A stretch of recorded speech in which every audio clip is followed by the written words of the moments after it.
बेटा ये वीडियो आपके unit 3 centroid and centre of gravity के लिए है। Centre of gravity, centroid and centre of gravity आपके यूनिट 3 का पहला पार्ट है, पार्ट 1, और सेकंड पार्ट जो है इसका पार्ट 2 इस यूनिट का, वो है आपका एरिया एंड मास एमओआई। तो एरिया एंड मास एमओआई का डिस्कशन हम लोग बाद में करेंगे। अभी हम लोग centroid and centre of gravity की बात कर रहे हैं। सेंट्रॉयड और सेंटर ऑफ ग्रेविटी के लिए कुछ नोट्स आप लोगों को दी थी मैंने, जिस नोट्स में आप लोगों ने प्लेन लैमिनास, जो भी आपके प्लेन लैमिनास थे, लाइक एक स्क्वायर, एक रेक्टेंगल, ट्राइंगल, इनके जैसे और भी जो आपके फिगर्स हैं, इनके सेंट्रॉयड्स कहाँ होते हैं रेफरेंस एक्सिस के करस्पॉन्डिंग, ये आप लोगों ने जाना। ये उस नोट्स में लिखा हुआ था। जो आप लोगों ने मेथड यूज़ किया था, जो उसमें मेथड यूज़ किया गया है, वो आपका मोमेंट मेथड है। हम लोग मोमेंट मेथड से ही आपके मोमेंट वो सेंटर ऑफ ग्रेविटी या सेंट्रॉयड निकाल रहे हैं। और उसमें भी क्योंकि आपके शुरुआत में है, तो हम लोगों ने कैलकुलस का यूज़ किया था। कैलकुलस के फर्स्ट प्रिंसिपल से हम लोगों ने निकाला था। तो एक क्विक रिवीजन लेते हुए चलते हैं। इसके बाद जो ये लेक्चर में बना रहा हूँ मेनली, वो बना रहा हूँ कि हम लोगों को न्यूमेरिकल सॉल्व करने हैं। और न्यूमेरिकल्स जो सॉल्व करने हैं वो है सेंट्रॉयड्स ऑफ कंपोजिट सेक्शंस के लिए। कंपोजिट सेक्शंस का क्या मतलब है बेटा? कंपोजिट सेक्शन का मतलब है, जैसे आपने पढ़ा कि एक रेक्टेंगल आप जान रहे हैं। अब इस रेक्टेंगल में अगर एक ट्राइंगल और जोड़ दिया जाए, एक सेमी सर्किल जोड़ दिया जाए, सेमी सर्कुलर एरिया जोड़ दिया जाए, तो अब ये जो आपके पास ये एक एरिया आया, ये आपका एक कंपोजिट सेक्शन है, जो कि कंपोज होकर बना है आपके 3 रेगुलर फिगर्स से। रेगुलर फिगर्स हैं आपके एक रेक्टेंगल या स्क्वायर, एक आपका सेमी सर्किल और एक ट्राइंगल। तो इसी पे आपके न्यूमेरिकल्स आते हैं। ये न्यूमेरिकल्स कैसे लगाते हैं, इसको जानने के लिए हम लोग ये लेक्चर बनाए। लेकिन एक क्विक रिवीजन लेके चलते हैं। ज़रूरी है कि कुछ जाना जाए, और आप लोगों ने पढ़ा है नोट्स में, तो उसको एक क्विक रिवाइज कर लें। तो जो हम लोगों ने शुरुआत पढ़ी थी, हमने ये पढ़ा था कि भाई मोमेंट मेथड क्यों कह रहे हैं। हम लोग माना कि हमारे पास एक ऑब्जेक्ट है जिसका टोटल वेट आपके नोट्स में लिखा हुआ है। आप अगर ना समझ पाए हो, उसके लिए टोटल वेट मान लेते हैं इसका W। अब ये टोटल वेट W जिस पॉइंट पे लगता है या जिस पॉइंट पे कंसंट्रेटेड माना जाता है, पॉइंट ऑफ कंसंट्रेशन जो इसका होता है, जो एज्यूम किया जाता है, जहाँ पे एज्यूम करते हैं आपकी आपका ये टोटल वेट कंसंट्रेट करेगा, उसी को आप सेंटर ऑफ ग्रेविटी कहते हैं। उसी को आप बेटा क्या कहते हैं? Centre of gravity. अब इस चीज़ को निकालने के लिए हम लोग कैसे, तो इसके लिए हम लोग मोमेंट मेथड यूज़ कर रहे हैं। जो प्रिंसिपल यूज़ कर रहे हैं वो वेरिगनस थ्योरम है। सपोज कर लेते हैं कि ये ऑब्जेक्ट जो है आपका बहुत छोटे छोटे कंपोनेंट्स से मिलके बना हुआ है। एक मेश बना दे रहे हैं जिसमें ये कंपोनेंट 1, 2, 3, 4 एंड सो ऑन मान लेते हैं। ये n कंपोनेंट्स हैं। पहला कंपोनेंट है, इसका अपना कुछ वेट होगा, मान लेते हैं W1। दूसरा कंपोनेंट, इसका वेट W2। इसी तरीके से तीसरा component wait W3, so on. ये हमारे पास nth कंपोनेंट है जिसका वेट है Wn। कुछ रेफरेंस एक्सिस ले लेंगे भाई, कुछ एक्सिस होगी जिसके रिस्पेक्ट में ही आप अपनी पोजीशन बता पाएंगे सेंटर ऑफ ग्रेविटी या सेंट्रॉयड की। मान लेते हैं ये XY आपकी रेफरेंस एक्सिस है, ये O है। क्योंकि छोटे छोटे कंपोनेंट्स हैं, इनकी पोजीशन आपको पता होगी। तो W1 किसी पॉइंट पे लग रहा है जिसके कोऑर्डिनेट्स जो होंगे वो सपोज करते हैं X1 और Y1 है। इसी तरह से W2 है, W2 के लिए कंपोनेंट जो है वो X2, और जो इसकी हाइट है, ये क्योंकि सेम लेवल दिख रहा है तो इसलिए हम कह सकते हैं कि ये Y2 है। इसी तरीके से जो N वाला होगा, इसके लिए इसके जो कोऑर्डिनेट्स होंगे वो XN, और ये हाइट YN होगी। ठीक है, मान लेते हैं कि ये जो आपके पास कंपोनेंट है, इसका टोटल वेट W किसी इस पॉइंट पे लग रहा है। और क्योंकि टोटल वेट जिस पॉइंट पे लगता है या एज्यूम किया जाता है, उसी को आप सेंटर ऑफ ग्रेविटी कहते हैं। तो सेंटर ऑफ ग्रेविटी को आप G से दिखा रहे हैं।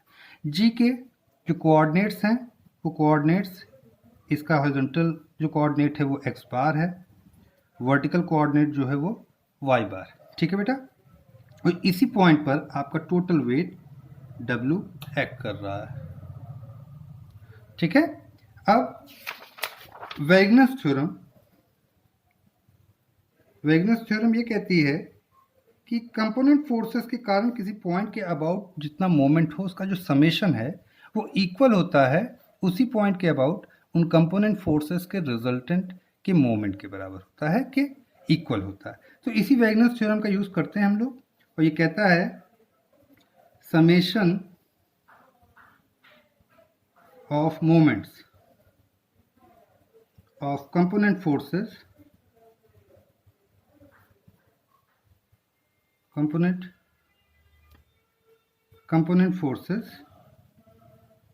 about a point is equals to moment of resultant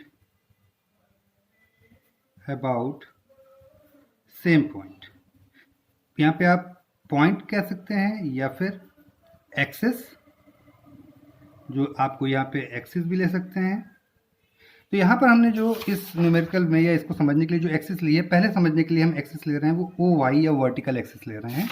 तो हम वाई एक्सिस के अबाउट कर लेते हैं। तो वाई एक्सिस के अबाउट देखें जरा, ये है W1 की वाई एक्सिस से जो परपेंडिकुलर डिस्टेंस है वो है x1, तो मोमेंट आएगा W1 इंटू x1। इसी तरह W2 इसकी वाई एक्सिस से जो दूरी है वो कितनी बेटा x2, तो मोमेंट आएगा W2 x2। इसी तरह से आएगा, तो देखें जरा क्या आएगा, तो मोमेंट होगा W1 x1 plus W2 x2 plus W3 x3 and so on. ऐसे ही आपके पास आएगा WN xn। ये बराबर होगा बेटा रिजल्टेंट के सेम एक्सिस के अबाउट मोमेंट के। अब रिजल्टेंट क्या है आपका, इन सभी फोर्सेस का जो रिजल्टेंट है वो टोटल वेट W है, और टोटल वेट W कहाँ लग रहा है, पॉइंट G पर। G से या पॉइंट G से या वेट W से इस एक्सिस की जो डिस्टेंस है वो कितनी है बेटा, x बार। तो मोमेंट आएगा W इंटू एक्स बार। तो हम लिख लेते हैं ये कितना आएगा बेटा, W इंटू एक्स बार। अब यहाँ से अगर हम x बार निकालना चाहें तो x बार आता है W1 x1 plus W2 x2 plus W3 x3 and so on WN xn over W। भाई ये W जो था इसको मैं यहाँ पे नीचे ले आया डिवाइड में, तो ये हमारे पास फॉर्मूला बन गया। अब इसको समेशन के फॉर्म में आप लिख सकते हैं। तो x बार equals to summation I 1 to n WI xi over W, जहाँ पर वेयर जो वेट है टोटल वेट W तो कुछ और नहीं है बेटा, ये आपके सभी कंपोनेंट फोर्सेस का समेशन है, दैट इज समेशन WI है। तो आप चाहे तो यहाँ पे समेशन WI भी लिख सकते हो और कह सकते हो कि ये है आपका summation I 1 to n WI xi over summation I 1 to n WI, ये है आपका बेटा x बार। ठीक, सिमिलरली इसी तरीके से अगर आप x एक्सिस के अबाउट, ये हॉरिजॉन्टल एक्सिस के अबाउट मोमेंट लेंगे तो जो डिस्टेंस होगी फोर्स की वो y1 y2 ये होगी। तो आप लिख सकते हैं सिमिलरली y बार क्या आएगा बेटा, y बार आएगा summation I1 to n WI yi over summation I1 to n WI। ठीक है, अच्छा ये तो हुआ कि अगर आपके पास जो कंपोनेंट था वो कंपोनेंट में आपके पास अलग अलग छोटे छोटे कंपोनेंट्स थे, आपके पास जो आपका ऑब्जेक्ट था जिसके लिए आपको सेंट्रॉइड्स की पोजीशन लोकेटेड थी, आपको पता थी, आप निकाल सकते थे। लेकिन अगर आपके पास एक ऑब्जेक्ट है जिसके लिए इस तरह से आप उसके अलग अलग कंपोनेंट्स को वेरीफाई या मार्क नहीं कर सकते और आपको इसको निकालना है, तो आप यहाँ पे कैलकुलस मेथड का यूज़ करेंगे। कैलकुलस का यूज़ करेंगे, कैसे करेंगे, मान लेते हैं कि इसका जो टोटल वेट है वो कैपिटल W है। ठीक है, और ये कैपिटल वेट जो टोटल वेट है ये किसी पॉइंट G पर लग रहा है, G जो सेंटर ऑफ ग्रेविटी है। ठीक है, अब इसी ऑब्जेक्ट में आपने एक छोटा सा वेट DW एज्यूम किया जो कि किसी पोजीशन X और Y पर है। ठीक है, तो मोमेंट मेथड का यूज़ कर रहे हैं। तो मोमेंट मेथड क्या कहता है, तो भाई अगर मैं छोटे से डिफरेंशियल वेट का मोमेंट निकालना चाहूँ y एक्सिस के अबाउट, तो moment of differential weight DW about axis O Y या वाई एक्सिस, ये कितना होगा बेटा, वेट है आपका डी डब्ल्यू और इसकी वाई एक्सिस से दूरी है एक्स, तो ये हो जाएगा एक्स डी डब्ल्यू। तो अगर ये वाई एक्सिस के अबाउट आपके पास एक्स डी डब्ल्यू वेट आ गया, तो अब आप टोटल वेट अगर निकालना, टोटल मोमेंट निकालना चाह रहे हैं, तो टोटल मोमेंट क्या होगा बेटा, total moment about Y axis, total moment about Y axis कितना होगा, इंटीग्रेट करेंगे आप एक्स डी डब्ल्यू, ठीक है, एक्स डी डब्ल्यू इंटीग्रेट करेंगे विथ प्रॉपर लिमिट्स, जो आपकी प्रॉपर लिमिट्स होंगी क्वेश्चंस के लिए, उस प्रॉपर लिमिट्स में अगर आप इसको इंटीग्रेट करेंगे तो आपको total moment about Y axis मिल जाएगा। अभी आपकी इक्वेशन 1 हो गई। अब वेरिगनस के अकॉर्डिंग जो ये total weight about Y axis आया है इंटीग्रेशन एक्स डी डब्ल्यू, ये टोटल ये जो आपके पास टोटल वेट डब्ल्यू था इसके वाई एक्सिस के अबाउट मोमेंट के बराबर होना चाहिए। और ये जो पॉइंट जी है इसके कोऑर्डिनेट्स की बात करें तो ये एक्स बार और ये वाई बार है, ठीक है। तो इस डब्ल्यू का इस वाई एक्सिस के अबाउट जो मोमेंट आएगा वो आएगा डब्ल्यू इंटू एक्स बार, तो ये डब्ल्यू इंटू एक्स बार के बराबर होना चाहिए। यहाँ से अगर आप निकालते हैं तो आपको मिलता है X bar equals to integration X D W over capital W, ठीक है। अब यहाँ पर तो ये डब्ल्यू है, ये कुछ और नहीं है बेटा, ये आपका ये डिफरेंशियल वेट है। अगर आप इसको प्रॉपर लिमिट में इंटीग्रेट करते हैं तो आपको टोटल वेट डब्ल्यू मिल जाएगा। तो आप फॉर्मूले में X bar equals to integration X D W over capital W को इस तरह से भी लिख सकते हैं, integration X D W over integration D W within proper limits, ठीक। तो ये आपके पास एक फॉर्मूला बी हो गया। इससे पहले एक फॉर्मूला आया था, ये आपके पास फॉर्मूला ए हो गया। तो अगर आप इन दोनों फॉर्मूले को एक साथ कंबाइन कर लें तो हमारे पास एक जनरल फॉर्मूला आ जाता है कि एक्स बार या तो हम निकाल सकते हैं summation 1 to n W I X I over summation I 1 to n W I, या फिर integration X D W over integration D W. Similarly Y bar ये होगा बेटा summation I 1 to n W I Y I over summation I 1 to n W I is equals to integration Y D W over integration D W, ठीक है। जहाँ इस फॉर्मूले में x था वहीं पे आपने y कर लिया, आपके पास y बार का फॉर्मूला आ गया, ठीक। तो ये तो हो गए फॉर्मूले की बात। अब इसके बाद आप लोगों ने जो जनरल प्लेन्स थे आपके पास, like rectangle, square, triangle, circle, semi circle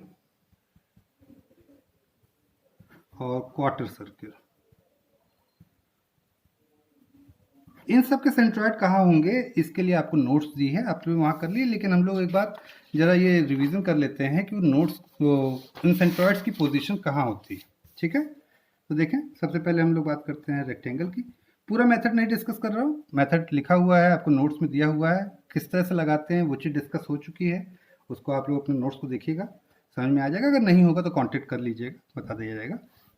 एक रेक्टेंगल, ये है आपके पास एक रेक्टेंगल जिसकी ये साइड आपने ए मान ली, कुछ भी मान सकते हैं बेटा, ए मान सकते हैं, बी मान सकते हैं, एक्स मान सकते हैं, वाई मान सकते हैं, जो भी दिया हो आपको न्यूमेरिकल में। ये साइड आपकी बी है, मान लेते हैं कि जो आपकी रेफरेंस एक्सिस है वो एक्स ये है और वाई ये है आपका ओरिजिन ओ।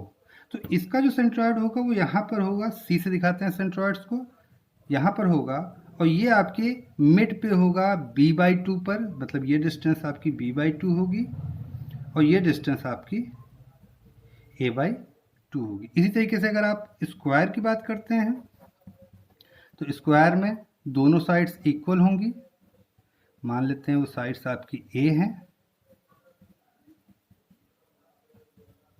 तो इसका सेंट्रॉइड भी मिड पे होगा, जिसे ज्योमेट्रिकली हम लोग ये कहते हैं कि ये पॉइंट आपके इनके जो डायगोनल्स होते हैं उनके इंटरसेक्शन पॉइंट पे होता है, ठीक है। तो ये जो पॉइंट होगा इसकी भी पोजीशन a/2 मतलब लेंथ के हाफ पर, और ये भी a/2 पे होगा।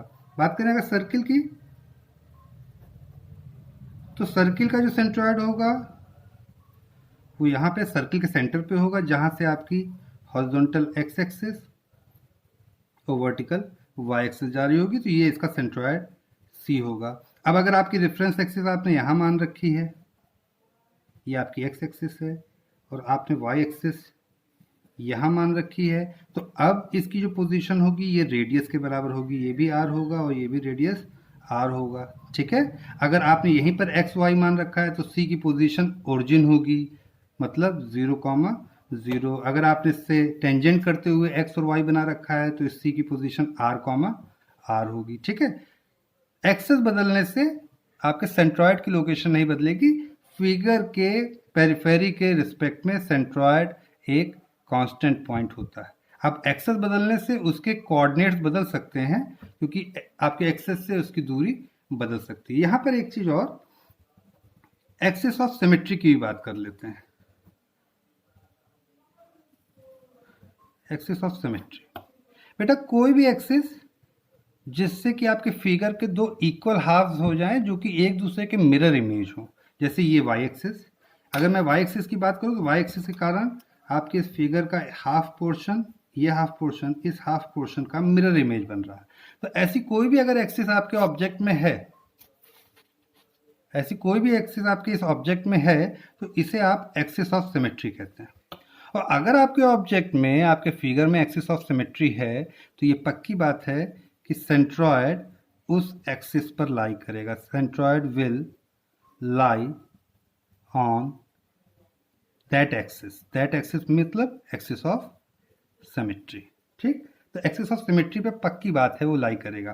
अब जैसे इस क्वेश्चन में अगर मैं देखूं तो ये आपकी एक्सिस ऑफ सिमेट्री है, इसका मतलब है सेंट्रॉयड आपका वाई एक्सिस पर होना चाहिए। इसी तरह से अगर मैं एक्स एक्सिस की बात करूं तो ये भी आपकी एक्सिस ऑफ सिमेट्री है, ये अपर पोर्शन इस लोअर पोर्शन का मिरर इमेज है। इसका मतलब है कि आपका सेंट्रॉयड एक्स एक्सिस पर भी लाई करेगा। एक पॉइंट जो दोनों एक्सिस पे लाई करे, इसका मतलब है कि वो पॉइंट इन दोनों एक्सिस के इंटरसेक्शन पे होगा, ये है वो इंटरसेक्शन पॉइंट। इसी तरह से आप रेक्टेंगल या स्क्वायर के लिए भी कह सकते थे। स्क्वायर में ये एक्सिस बेटा ये एक्सिस ऑफ सिमेट्री है, इसी तरह से ये एक्सिस ये भी एक्सिस ऑफ सिमेट्री है, और इन दोनों का इंटरसेक्शन पॉइंट ये है जहां पर आपका सेंट्रॉयड लाई कर रहा है। रेक्टेंगल में भी ये एक्सिस ऑफ सिमेट्री है, ये भी एक्सिस ऑफ सिमेट्री है। ये पोर्शन हाफ इस हाफ पोर्शन के मिरर इमेज है, तो ये भी एक्सिस ऑफ सिमेट्री है और ये वाली भी एक्सिस ऑफ सिमेट्री थी। इन दोनों का इंटरसेक्शन पॉइंट आपका सेंट्रॉयड सी है, ठीक। नेक्स्ट आते हैं आप ट्राइंगल में। ट्राइंगल में हम लोग राइट एंगल ट्राइंगल की बात कर रहे हैं, क्योंकि राइट एंगल ट्राइंगल में आपके सेंट्रॉयड की लोकेशन एग्जैक्ट आप लोकेट कर लेते हैं। राइट एंगल ट्राइंगल की बात करें तो ये है आपके पास एक राइट एंगल ट्राइंगल,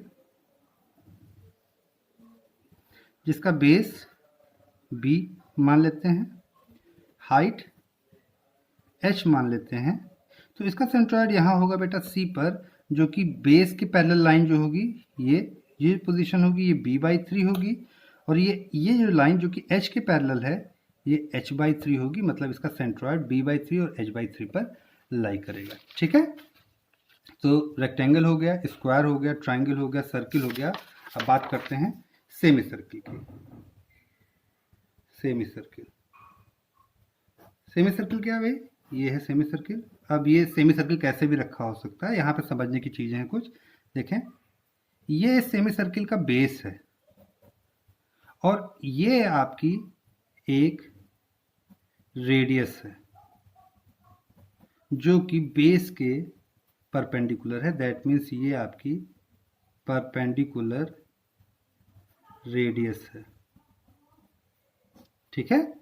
तो ये आपका बेस है और ये आपकी वो एक्सिस है, वो रेडियस है जो कि बेस के परपेंडिकुलर है। तो किसी भी सेमी सर्किल में बेस के परपेंडिकुलर एक्सिस पर बेस से 4r/3π इस पोजीशन पे आपका सेंट्रॉयड लोकेट होता है। अच्छा, यहाँ पर ध्यान देने की जरूरत है कि ये जो आपकी एक्सिस है या ये जो आपकी रेडियस है परपेंडिकुलर रेडियस, ये इस फिगर को दो इक्वल हाफ्स में मिरर इमेज में ब्रेक कर रही है, मतलब ये आपकी एक्सिस ऑफ सिमेट्री है, इसलिए सेंट्रॉइड एक्सिस ऑफ सिमेट्री पर लाई कर रहा है। कहाँ लाई कर रहा है बेटा? बेस से 4r/3 पाई की हाइट पे। कैसे भी आपका रखा हो ये सेमी सर्किल, आपका ये बेस है, इस बेस के परपेंडिकुलर ये रेडियस है, यहाँ पे रेडियस की वैल्यू r होगी। अगर रेडियस r है तो इसका सेंट्रॉइड C यहाँ पे लाई करेगा और ये जो डिस्टेंस होगी ये 4r/3 पाई होगी। ठीक है, तो कैसे भी रखा हो आपका सेमी सर्किल, बेस के परपेंडिकुलर रेडियस पर 4r/3 पाई, कहाँ से बेटा? आपके बेस से डिस्टेंस होनी चाहिए। नेक्स्ट आता है आपके पास क्वार्टर सर्किल। अगर आपके पास एक क्वार्टर सर्किल है तो क्वार्टर सर्किल में सेंट्रॉइड की पोजीशन C यहाँ पर होगी। कहाँ होगी बेटा?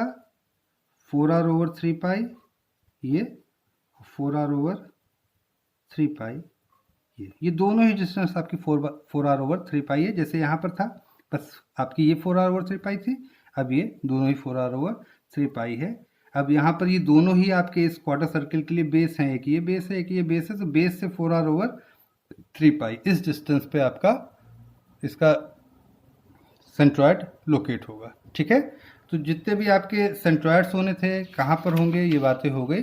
अब हम लोग बात करते हैं नेक्स्ट टॉपिक जो है, that is centroids of composite section.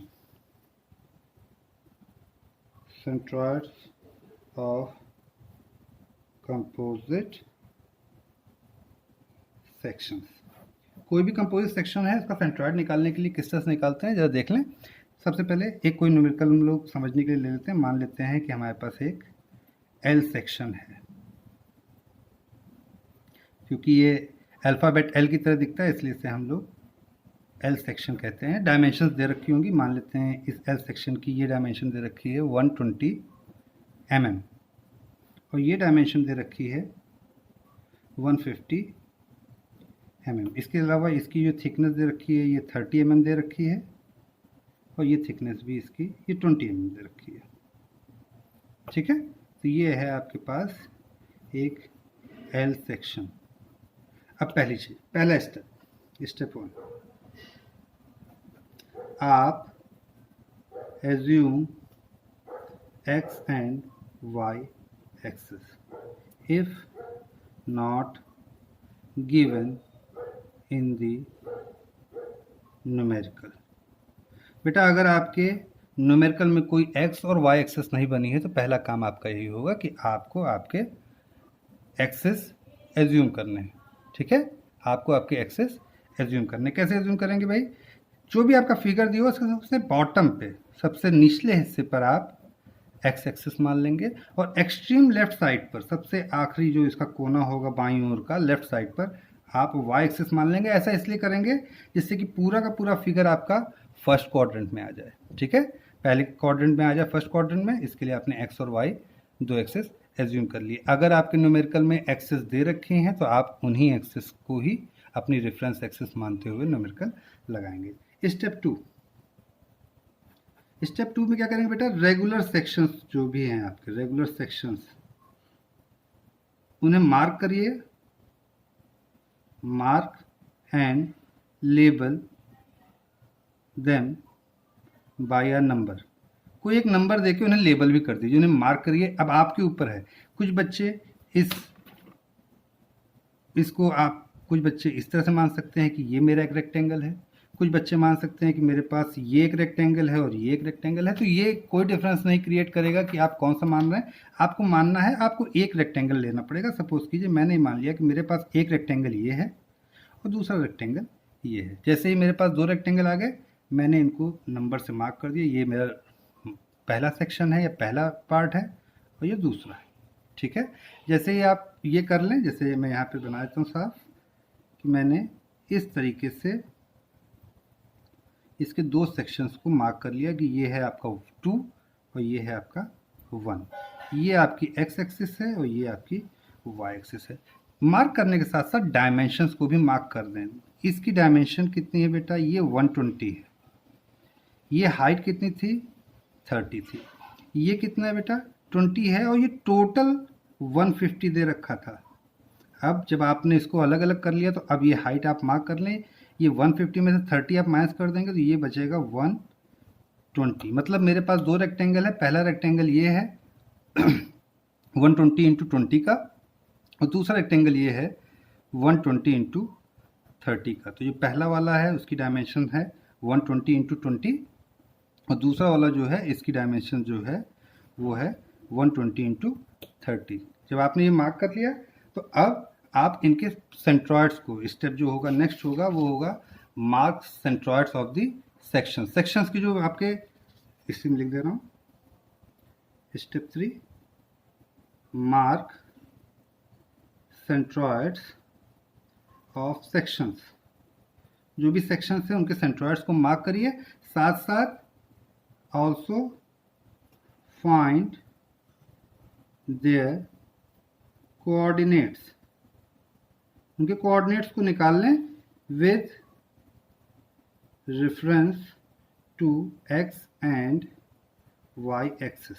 जो आपने वाई एक्स और वाई एक्सिस मान रखी है इसी के रेफरेंस में आप कोऑर्डिनेट्स निकाल लें। जैसे आपका ये सेक्शन 1 था, इसके सेंटर में ये होगा C1, मतलब पहले वाले सेक्शन का सेंट्रॉइड, इसलिए मैंने इसको C1 लिख दिया। ये दूसरा है, इसके सेंटर में यहाँ पर होगा C2। अभी हम लोगों ने बात की थी सेंट्रॉइड रेक्टेंगल कहाँ होगा बेटा, उसके लेंथ एंड विड्थ के हाफ पे होगा। ये विड्थ इसकी 20 है तो ये आपका 20 का हाफ 10 होगा। इसी तरह से ये डिस्टेंस ये यहाँ तक, जहाँ तक रेक्टेंगल है बस वहीं तक आप मार्क करें। ये आपकी कितनी होगी बेटा 120 की हाफ 60।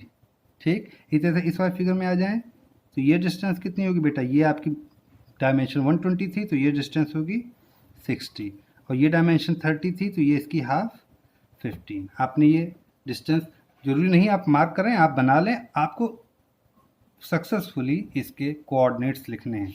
तो ठीक है, इस फिगर के लिए अगर हम देखें तो इस फिगर के लिए यहाँ पर रख लेते हैं। ठीक है, इस फिगर के लिए हमने C1 लिख लिया। C1, अब C1 लिखने का तरीका क्या है, जैसे ही आप C1 लिखेंगे सबसे पहले इस C1 की वर्टिकल और हॉरिजॉन्टल एक्सिस से डिस्टेंस, मतलब आपको इसका हॉरिजॉन्टल और वर्टिकल डिस्टेंस लिखना है। कहाँ से बेटा, आपके द्वारा मानी गई एक्स और वाई एक्सिस से। ठीक है, तो C1 की आपके द्वारा मानी गई वाई एक्सिस से जो हॉरिजॉन्टल डिस्टेंस है वो 10। पहले आप हॉरिजॉन्टल डिस्टेंस लिखते हैं फिर वर्टिकल, मतलब हॉरिजॉन्टल कंपोनेंट फिर वर्टिकल कंपोनेंट, क्योंकि कोऑर्डिनेट लिखने का तरीका होता है एक्स कॉमा वाई।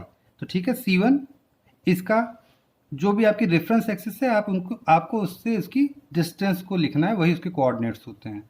और एक हॉरिजॉन्टल डिस्टेंस होगी और एक वर्टिकल डिस्टेंस होगी, तो आपको पहले हॉरिजॉन्टल डिस्टेंस लिखनी है फिर वर्टिकल। तो C1 की मेरी रेफरेंस एक्सिस से हॉरिजॉन्टल डिस्टेंस है 10, तो मैंने पहला लिख लिया 10। और इस C1 की मेरी दूसरी रेफरेंस एक्सिस से जो वर्टिकल डिस्टेंस है, या ध्यान दें ये डिस्टेंस है 60 यहाँ तक और 60 के नीचे ये डिस्टेंस है 30।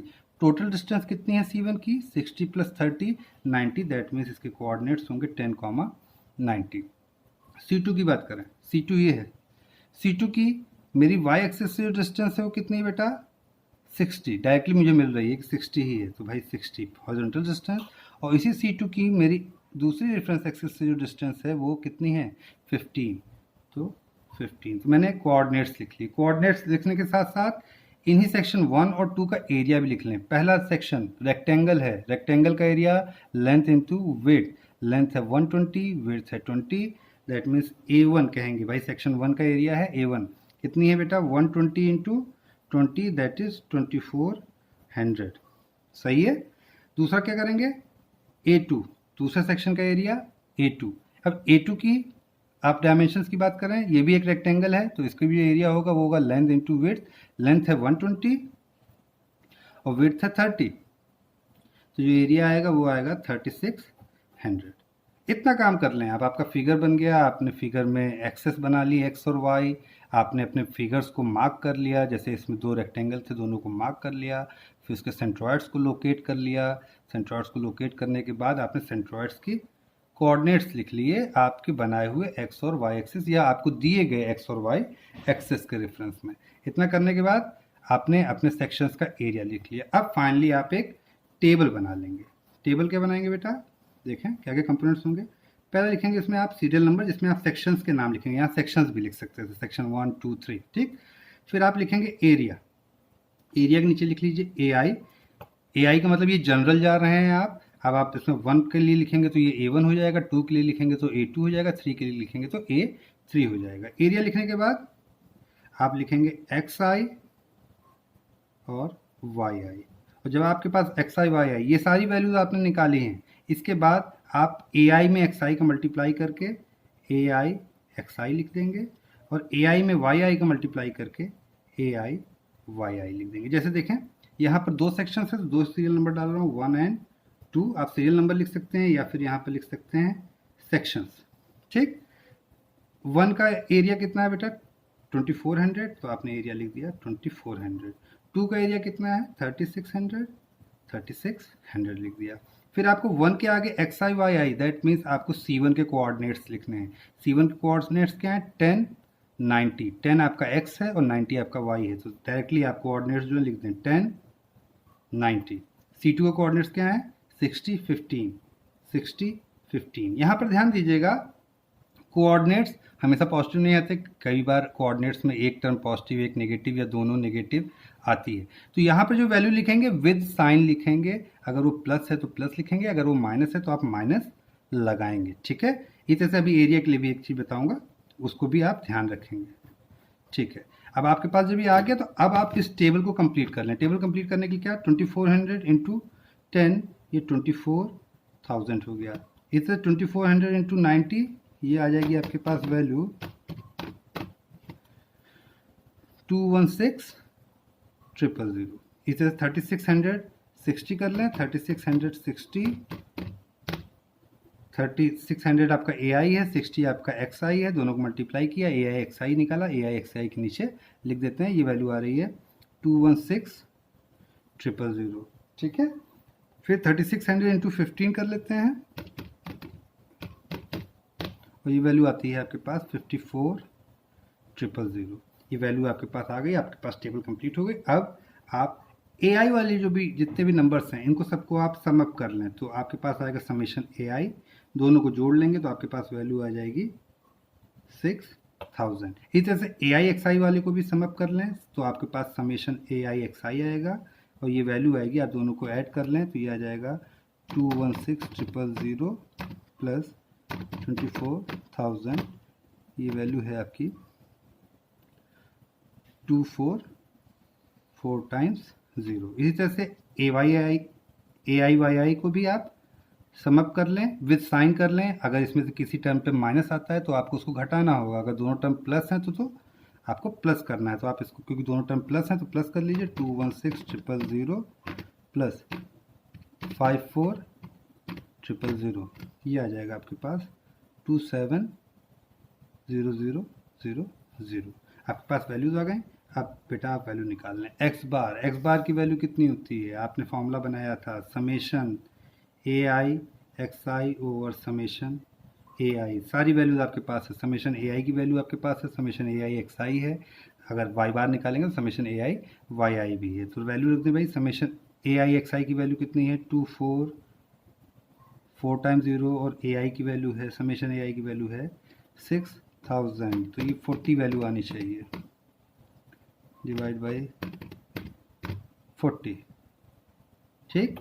और इसी तरह से y बार निकाल लें तो y बार के लिए आपके पास फॉर्मूला है summation AI YI over summation AI, ये वैल्यू है 274 टाइम्स 0 ओवर 6,000, वैल्यू निकालते हैं, ये वैल्यू आएगी 45।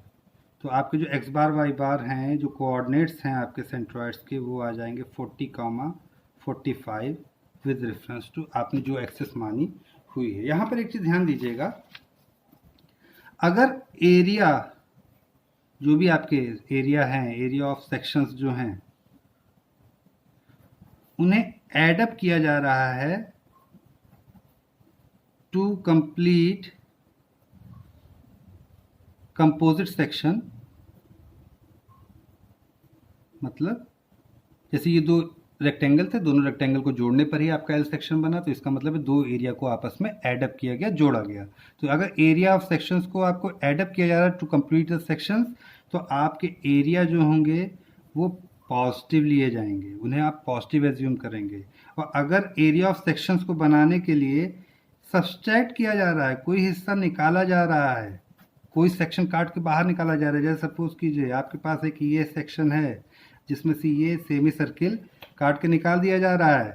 तो अगर ऐसा है, जैसे ये आपको शेडेड एरिया जिसका आपको रेक्टेंगल निकालना है, वो जिसका आपको सेंट्रॉइड निकालना है, और ये एरिया जो है ये आपका सेमी सर्किल इसमें से काट के सब्सट्रैक्ट कर दिया जा रहा है, निकाल दिया जा रहा है। ऐसा होने पर इस पर्टिकुलर एरिया को आप नेगेटिव लेंगे। दैट मीन्स ये जो टेबल आपने बनाई है, इस टेबल में उसके आगे आप नेगेटिव साइन लगाएंगे। और मल्टीप्लिकेशन करते समय पूरे अलजेब्रा के जो आप तरीके जानते हैं, उस अलजेब्रा के मेथड्स को यूज़ करके चलेंगे। मतलब नेगेटिव नेगेटिव प्लस हो जाएगा, नेगेटिव पॉजिटिव नेगेटिव रहेगा, और पॉजिटिव पॉजिटिव तो पॉजिटिव रहेगा। तो इस तरीके से आप किसी भी कंपोजिट सेक्शन का सेंट्रॉइड निकाल सकते हैं। आज मैं भी आपके ग्रुप में कुछ क्वेश्चंस भी पोस्ट कर दूंगा जिससे कि आप इसकी प्रैक्टिस कर सकें। ठीक है, थैंक यू।